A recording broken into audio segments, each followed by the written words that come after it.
Hi folks, this is going to be a tower fantasy video.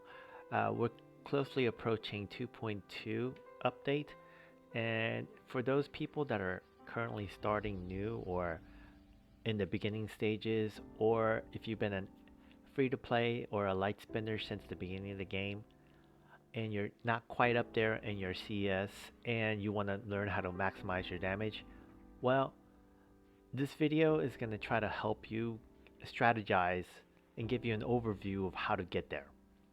Now, first of all, if you like a character for its aesthetics, voice actor, if they're your husbando or your waifu and you really want to have it, go ahead, pull on them. Why? Because if you're not having fun in a game, what's the point of playing? Tower Fantasy is no different from any other gacha game. At the front, they give you a lot of resources and makes you feel like you could pull on any banner, get all those limited characters, get the flashy toys to play with. But over time, those limited resources get very limiting, and you're reduced to either saving or spending in order to get the flashy new toy. So, how do you get to your maximum potential and get your CS as high as possible? Now, first off, your maximum potential to do damage and your CS is locked behind three things: your weapon, your matrix, and your equipment. Now, first, your weapon. It's going to be the level as well as the star advancement. Now, if you're pulling on the limited banner, most likely you haven't saved enough, or if you keep on pulling on different multiple limited banner, most likely you'll get either one copy or two copy at most. You won't be able to get the A6 copy of a limited banner weapon every time. The power that's behind a limited banner A6 weapon and the stat stick that it provides is vastly similar to a standard banner weapon SSR at A6 as well. So unless a weapon particularly has an off-field DPS weapon like Lin, most weapons that you have in the limited banner are only able to do damage while it's on the field or give the resonance effect to give you a little slight boost for your main weapon. Other than that, as far as statistics goes, a standard banner SSR weapon is just as good as a limited banner weapon to a point. So having 3 limited banner A6 weapon will give you as much potential damage and high CS as a limited banner at A0 or more. So take that into perspective, because in this game you get black nucleus and gold nucleus just from doing the exploration, and you could pull on those, and with the gold nucleus giving you the pity at 80, your potential to get an A6 standard banner weapon is pretty high. So going for the SSR standard banner weapon to A6 is going to be firstly your goal. 2, your matrix. Now, SSR matrix are one of the hardest to get. You could try to farm it, but depending on your luck, you might get the right one or you might get the wrong one.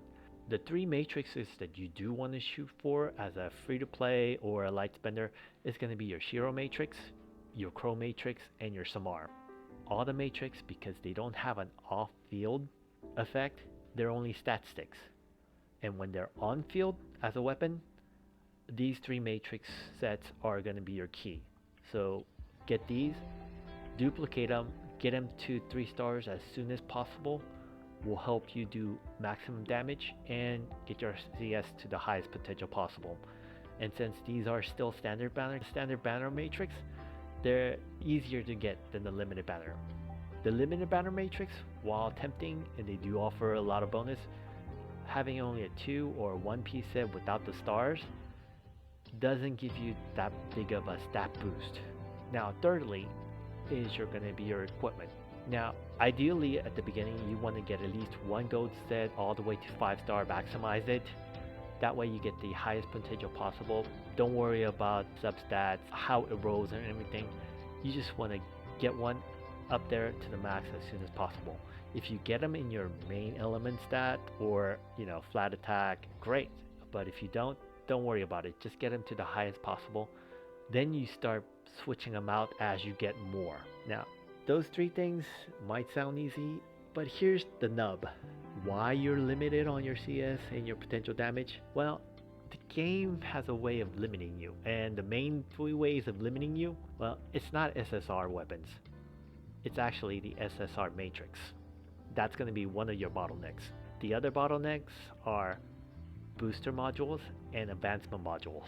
Now, they do give you a little bit each week, but they don't nearly give you as much as the ones that really spend. For this video, I'm just going to keep it sweet, and that's going to be pretty much it.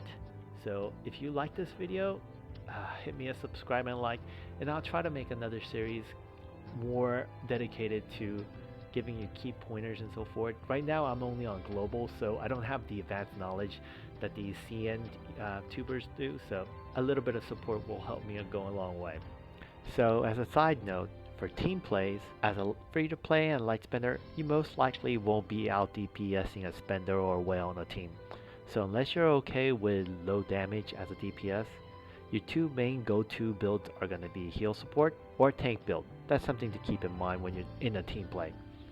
As far as solo play goes, as long as you're able to do decent damage, the only thing you have to worry about is bygone, sequential bygone, and wormholes to a certain degree.